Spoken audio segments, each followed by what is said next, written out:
جی، تو میں ابھی یہی بات کر رہا تھا کہ کچھ مسکنسیپشنز ایسے ہوتے ہیں جن کا ٹیچرز کو بالکل اندازہ نہیں ہوتا. یہ میرے سامنے ہے وہی گزٹ ہارورڈ کا اور MIT کا.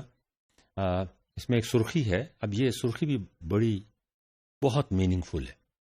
Minds of their own. Minds of their own کے اندر جو چھپی ہوئی بات ہے کہ بچوں کے یار دماغ اپنے ہوتے ہیں، آپ کو نہیں معلوم کہ وہ کیسے سوچ رہے ہیں.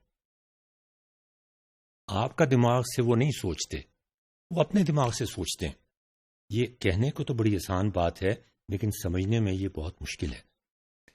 انہوں نے یہ کیا کہ مختلف ڈپارٹمنٹس میں ڈسٹریبیوٹ کی 1 آور ٹیلی ویژن پروگرامز جس میں وہ سارے ریزلٹس موجود تھے. اس میں انہوں نے شو کیا کہ یہ ویڈیوز ٹیچرز لیکچر دے رہے ہیں اور بہت عالمانہ لیکچر دے رہے ہیں.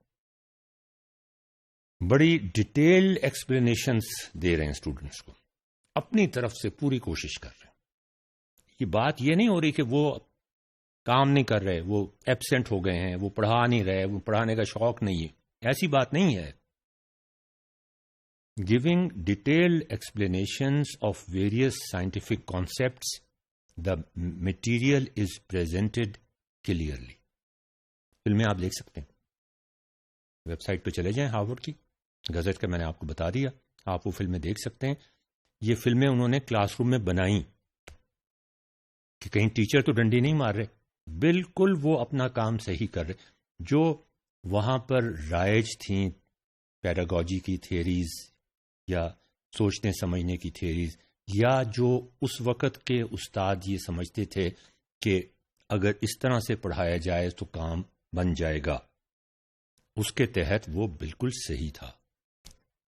اس کے بعد وہ دیکھنے کے بعد انہی بچوں کو جن کے مزیدار طریقے سے ڈیٹیل ایکسپلینیشنز دی جا رہی تھیں، ان کو انٹرویو کیا گیا، بہت کیئرفلی انٹرویو کیا گیا، اور پتہ چلا کہ اکثر کے کانسیپٹس اسی طرح غلط کے غلط تھے جیسے کہ وہ لیکچر سننے سے پہلے تھے.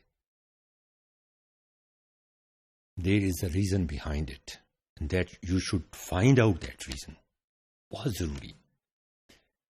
تو ناظرین، یہ جو مسئلہ ہے جس کو میں بار بار آپ کو جس کی طرف اشارہ کرنے کی کوشش کر رہا ہوں، students coming from so called best colleges and schools like MIT and Harvard,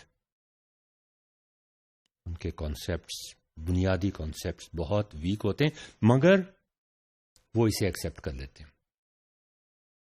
جب وہ بیماری کو ایکسیپٹ کر لیتے ہیں تو پھر اس بیماری کا علاج بھی وہ کرنے کی کوشش کرتے ہیں. ہم تو ایکسیپٹ بھی نہیں کرتے.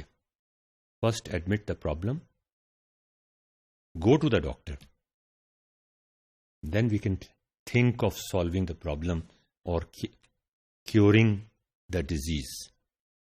یہ جو ٹیکس پیئرز منی ہے، اس کو بڑی بڑی عمارتوں اور جو پرائیویٹ اسکولز والے ہیں جو بینک سے قرضہ لے کے اسکول بناتے ہیں، کروڑوں روپے کی بلڈنگ خرچ کرتے ہیں، خدارا یہ نہ کریں، اس کا کوئی فائدہ نہیں ہو رہا. فیشنیبل کلاس روم بنانے سے لرننگ بہتر نہیں ہو جاتی. They are worthless. سوال یہ ہے کہ how can we use the right mix of technology and pedagogy inside and outside the classroom اور وداؤٹ اے کلاس روم. کئی بچوں کے لیے ہمارے پاس کلاس روم ہی اویلیبل نہیں، and without an instructor even.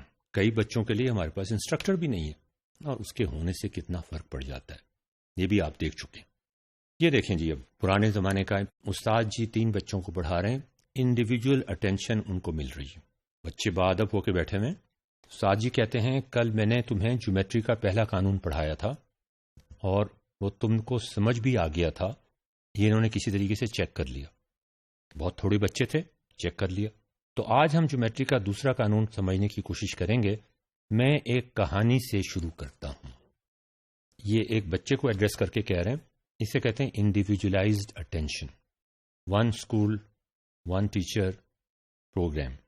تمہیں تو پہلا قانون سمجھ نہیں آیا تھا اور یہ مجھے یاد ہے کل سے. تم ابھی انتظار کرو، میں باقی شاگردوں سے فارغ ہو جاؤں، پھر تم سے تفصیل سے بات چیت کرتا ہوں. انسٹنٹ فیڈ بیک، جس کا ہم کئی دفعہ ذکر کر چکے ہیں. And individualized attention. میں نے تمہارا گھر کا کام دیکھا ہے، تم کو تو جیومیٹری کا تیسرا قانون بھی خود ہی آتا ہے، تو تمہیں اور آگے تیزی سے لے کے جاؤں گا. ایڈیپٹیو لرننگ. یہ ہمارا فیشنیبل کلاس روم پہلے بھی کئی دفعہ دیکھ چکے ہیں، لیکن بار بار دیکھنے کی ضرورت ہے. آج ہم جیومیٹری کا دوسرا قانون پڑھیں گے. سب بچے اپنا ہوم ورک کر کے لے آئیں. پہلا ہوم ورک چیک نہیں ہوا، وہ اس ہوم ورک کے ساتھ ہی بعد میں چیک کر دوں گی. ناظرین، زیادہ بچے، کم ٹیچر، نہ ہونے کے برابر ٹیچر یا بالکل ٹیچر نہیں. انسٹنٹ فیڈ بیک آپ کو نہیں ملتی، ایڈیپٹیو لرننگ نہیں ہوتی. مسئلے وہیں کے وہیں رہتے ہیں. ایئر کنڈیشننگ پہ بجلی خرچ ہوتی رہتی ہے، بچے پیچھے بیٹھ کے شرارتیں کرتے رہتے ہیں. کوئی بلڈنگ کی ضرورت نہیں ہے، ہمیں چیپ ٹیبلٹس چاہیے، اور چیپ ٹیبلٹس وہی کام کر سکتی ہیں ون انسٹرکٹر اور انفیکٹ نو انسٹرکٹر. ہر بچے کو individualized attention, adaptive learning, instant feedback. آج ہم جیومیٹری کا دوسرا قانون پڑھیں گے. تم نے پہلا قانون ختم نہیں کیا، میں تمہیں ایک کہانی سناتا ہوں.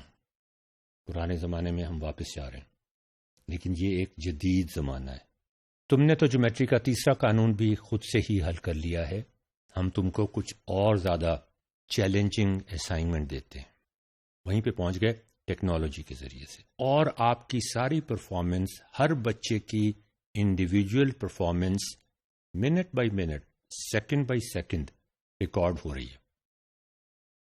اس کے لرننگ سٹائلز ریکارڈ ہو رہے ہیں، اس کی کس سبجیکٹ میں وہ اچھا جا رہا ہے، کس سبجیکٹ میں اس کی کامیابی خراب ہے. وہ خون کی رپورٹ روز کی آ رہی ہے. بیماری تو ڈائگنوز ہونی ہے. آپ سب کی کارکردگی ریکارڈ کر لی گئی ہے. سب کا اپنا اپنا ہوم ورک پوسٹ کر دیا گیا ہے. سب کا اپنا اپنا ہوم ورک، ہر کسی کو انڈیویجولائزڈ ہوم ورک پوسٹ کر دیا گیا ہے. ون سائز فٹس آل والی بات نہیں ہے. This can only happen with technology, with cheap technology, without a 10 crore کی بلڈنگ اور 10 لاکھ کے ایئر کنڈیشنرز، جن کا مہینے کا کرایہ بجلی کا ہی لاکھوں میں جاتا ہوگا. اس کی ہمیں کوئی ضرورت نہیں.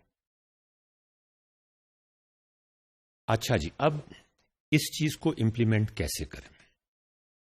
بڑا بنیادی سوال کہ اسٹوڈنٹس کو، یہ جو میں نے آپ کو ایک کارٹونز دکھائے، مختلف اسٹوڈنٹس مختلف طرح سے سوچتے ہیں، مختلف طرح کی غلطیاں کرتے ہیں. ہر بچے کو اس کی غلطی کے حساب سے مختلف طریقے سے ٹریٹ کیا جائے.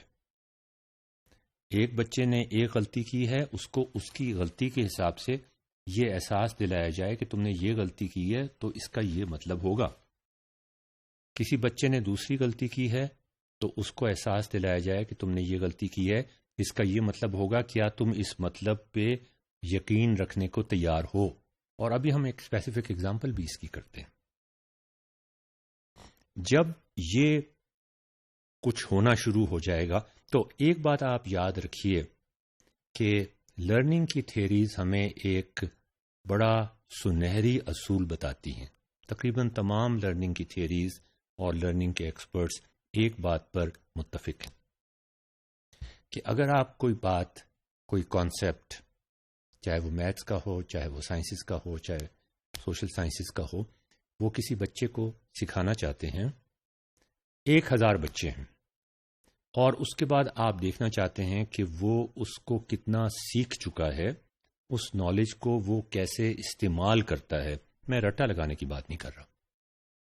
اس نالج کو وہ کیسے استعمال کرتا ہے ایک نیا پرابلم سالو کرنے کے لیے. تو اس میں اگر 1000 بچے ہیں تو وہ 1000 طرح کی مختلف غلطیاں نہیں کریں گے. وہ اگر 10,000 بچے ہیں تو وہ 10,000 مختلف غلطیاں نہیں کریں گے. اگر لاکھوں بچے ہیں پورے پاکستان کی بات کر لیں تو کروڑوں میں چلے جائیں گے، انڈیا کو شامل کر لیں وہ اور بھی زیادہ بڑا ہو جائے گا، تو وہ کروڑوں مختلف غلطیاں نہیں کریں گے. غلطیوں کے 10-12 پیٹرن ہی ہوتے ہیں صرف، جو لرننگ سٹائلز پہ ڈیپینڈ کرتے ہیں. اگر آپ کو وہ 10 غلطیاں معلوم ہو جائیں تو ایک کمپیوٹر بڑی آسانی کے ساتھ یہ جان سکتا ہے کہ یہ اسٹوڈنٹ یہ اس طرح کی غلطی کرتا ہے، اس کے لیے میں یہ اہتمام کروں، اور یہ اسٹوڈنٹ اس طرح کی غلطی کرتا ہے میں اس کے لیے یہ اہتمام کروں. مثال کے طور پہ ہم دوبارہ سے اپنی گرمی اور سردی کے جو پرابلم تھا کہ گرمیاں کیوں ہوتی ہیں اور سردیاں کیوں ہوتی ہیں لاہور میں، اس میں جو مختلف مسکنسیپشنز ہیں، جو رائج مسکنسیپشنز ہیں، ان کی طرف آتے ہیں لیکن اگلے موڈیول.